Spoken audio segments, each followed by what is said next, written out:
La respiration cellulaire peut être décomposée en plusieurs étapes. La glycolyse, qui se déroule dans le cytosol de la cellule, le cycle de Krebs, qui se déroule dans la matrice de la mitochondrie, et la chaîne respiratoire, qui a lieu au niveau de la membrane interne des crêtes mitochondriales.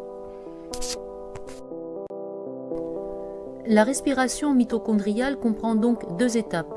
La première débute dans la matrice de la mitochondrie avec le cycle de Krebs. L'acide pyruvique, issu de la glycolyse, subit une succession de transformations au cours desquelles il est décarboxylé. Il perd du carbone sous forme de CO2. Il est oxydé et déshydrogéné. Les électrons et les protons sont récupérés par des molécules à l'état oxydé, notées ici R. Ces molécules sont réduites en RH2. Au cours d'un cycle, c'est-à-dire lors de la dégradation de 2 moles d'acide pyruvique, 2 moles d'ATP sont produites.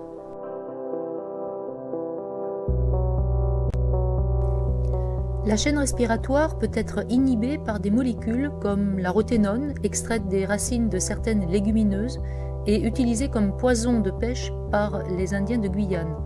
Certains médicaments sédatifs ont également cet effet. D'autres molécules peuvent bloquer la chaîne respiratoire comme l'oxyde de carbone ou encore les cyanures. Une inhibition ou un blocage de la chaîne respiratoire peuvent donc avoir des effets irréversibles sur l'organisme.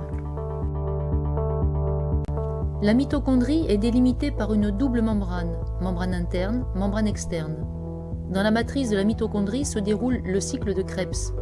Au cours de ce cycle sont produites des molécules réduites de type RH2. Dans la membrane interne des crêtes mitochondriales, un ensemble de couples redox vont intervenir. Ce sont des transporteurs d'électrons et constituent la chaîne respiratoire. Les molécules RH2, ici NADH et FADH2, présentes dans la matrice de la mitochondrie, vont céder des électrons et des protons à cette chaîne de transporteurs. Les molécules RH2 cèdent des électrons au premier transporteur composé d'une molécule à l'état oxydé. Ce transporteur est alors réduit. Il transfère alors ces électrons à une autre molécule à l'état oxydé qui est alors à son tour réduite. Des protons passent alors de la matrice vers l'espace intermembranaire. Ce processus se poursuit.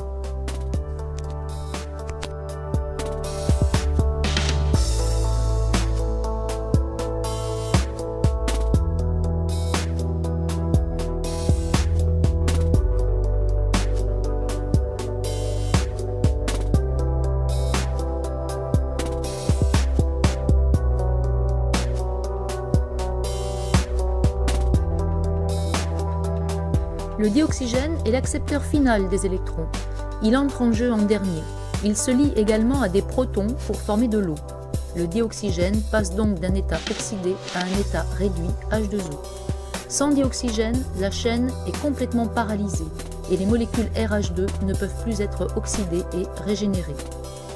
Les protons accumulés dans l'espace intermembranaire retournent dans la matrice par un canal particulier composé d'une enzyme, l'ATP synthase ou ATP synthétase. Cette enzyme va alors catalyser la synthèse de l'ATP en permettant la phosphorylation de l'ADP. Cette phosphorylation est qualifiée de phosphorylation oxydative, car elle est le résultat finalement de l'oxydation de molécules organiques comme le glucose en présence de dioxygène.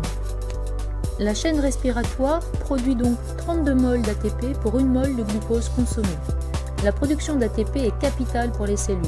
Par exemple, une cellule musculaire en activité peut générer et utiliser 10 millions de molécules d'ATP par seconde.